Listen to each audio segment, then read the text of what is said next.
जय हिंद मेरे प्यारे भाई, कैसे हो आप सभी। मैं आपका भाई किशन।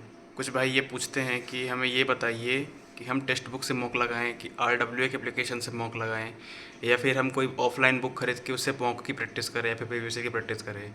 तो भाई इस वीडियो में मैं पूरा यही कुछ समझाऊंगा आपको कि आपको अभी कैसे प्रैक्टिस करनी चाहिए, मॉक्स कैसे लगाने चाहिए। तो भाई अगर कोई पहली बार चैनल पे आ रखा है भाई, चैनल सब्सक्राइब कर लेना। और हमारी टेलीग्राम पे एग्ज़ाम हॉल सीरीज़ चल रही है जिसमें लगभग 1300 बंदे ऑलरेडी मेंबर बन चुके हैं। तो भाई आप भी हमारे साथ मिलकर अच्छे से तैयारी करते रहो यार। फिजिक्स लगभग लगभग कंप्लीट हो गई है भाई। आज हम न्यूक्लियर चैप्टर पढ़ रहे हैं और इसके बाद सेमीकंडक्टर, उसके बाद हमारी फिजिक्स लगभग ख़त्म हो जाएगी। और उसके हमारी केमिस्ट्री चल रही है और मैं मैथ ही बहुत जल्दी स्टार्ट करने वाला हूँ भाई, ठीक है। तो भाई वीडियो में आगे बढ़ते हैं।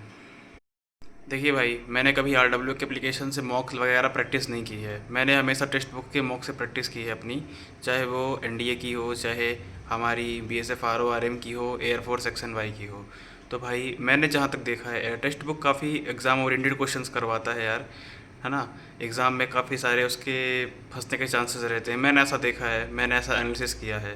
भाई RWA का एप्लीकेशन भी आपकी प्रैक्टिस के लिए बढ़िया है। मैंने इतना सुना है उसके बारे में कि वो थोड़े से क्वेश्चन को अपर लेवल का बनाते हैं, थोड़े मुश्किल बनाते हैं, जो कि ठीक भी है। प्रैक्टिस आपको थोड़ा मुश्किल की ही करनी चाहिए ताकि आपका एग्ज़ाम में स्कोर अच्छा हो। आपको थोड़ा सा मेंटली प्रिपेयर रहना चाहिए कि भाई थोड़ी अगर मुश्किल सवाल भी आ गया तो हम कैसे टैकल करेंगे। तो भाई मैं किसी को अच्छा बुरा नहीं बोलूँगा, दोनों बढ़िया हैं अपनी जगह।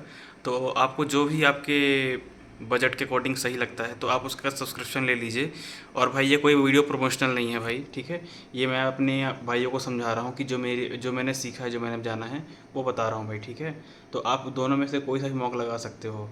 और भाई जहाँ तक कुछ भाई ये बोल रहे थे कि क्या हम कोई बुक खरीद के उससे मॉक की प्रैक्टिस करें, तो भाई देखो मैं उसके ख़िलाफ़ हूँ, मतलब ऐसा मेरा सोच है। क्योंकि देखो अगर आप कोई भी बुक खरीदते हो तो कम से कम 200, 250, 300 रुपये की आती ही आती है। और अगर आप वही 250-300 रुपये किसी भी एप्लीकेशन, चाहे आपका टेक्स्ट बुक है, तो अगर आप उसको देते हो यही 250-300 रुपये, तो आप एक साल, लगभग एक साल 1.5 साल का उनका सब्सक्रिप्शन होता है।